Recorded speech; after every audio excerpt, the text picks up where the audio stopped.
Zdravo svima i dobrodošli u Popravi sam.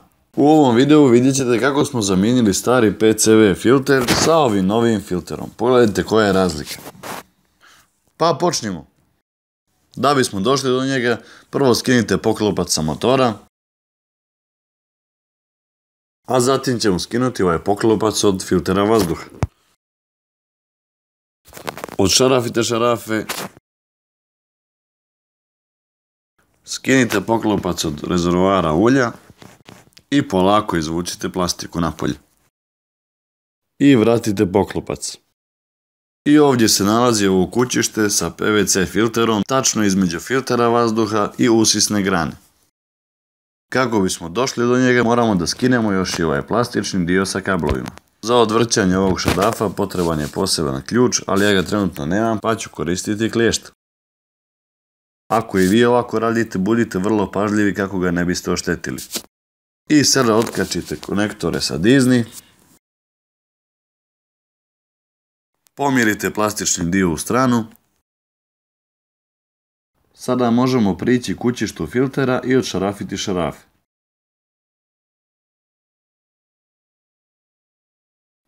Ali da bismo mogli da skinemo poklopac, ipak ćemo morati da sklonimo sa strane i ovo crijevo koje je povezano sa diznama.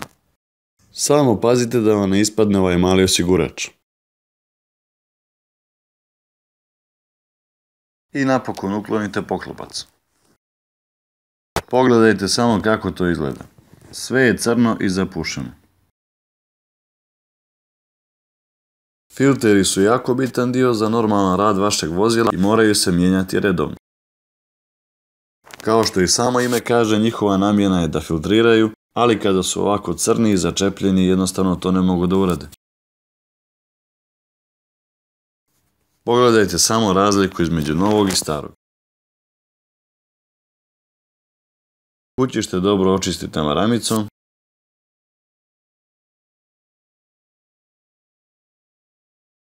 I onda polako stavljajte jedan po jedan dio koji je došao u pakovanju.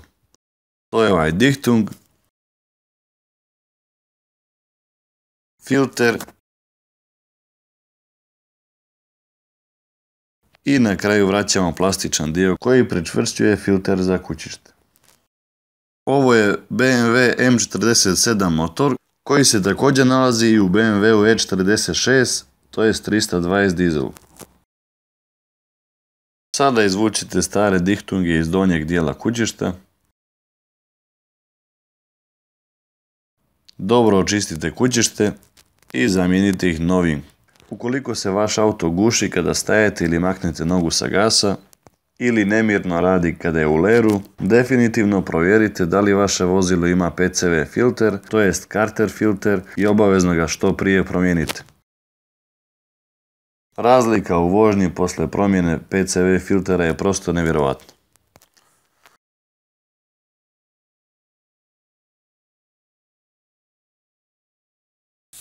PCV filter košta oko 5-6 eura i to stvarno nije razlog da ga zaboravite kada servisirate vaše vozilo. Jer mali servis definitivno ne znači samo zamjena ulja u motoru. Filter vazduha je također veoma bitan za rad motora, kao i filter goriva. I nikako ih nemojte zapostavljati. I to je to. Sada ćemo polako sve da vratimo na svoje mjesto. Povežite ovo crijevo goriva sa diznama. Zašarafite šarafe.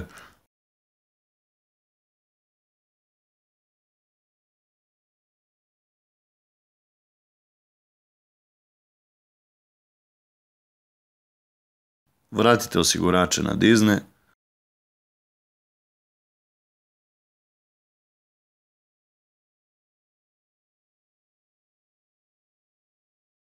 Povežite ove džekove.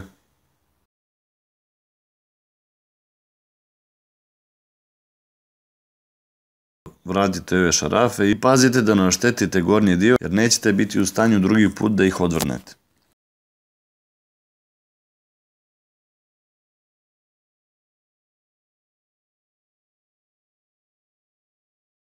Nadam se da vam se svidio ovaj video, ako jeste pritisnite like i zapratite naš kanal kako biste vidjeli još mnogo korisnih videa koji dolaze. I obavezno počastite svog ljubimca s jednim PCV filterom jer će vam biti veoma zahvalan. A vi ćete uživati u vrlo mirnom radu motora.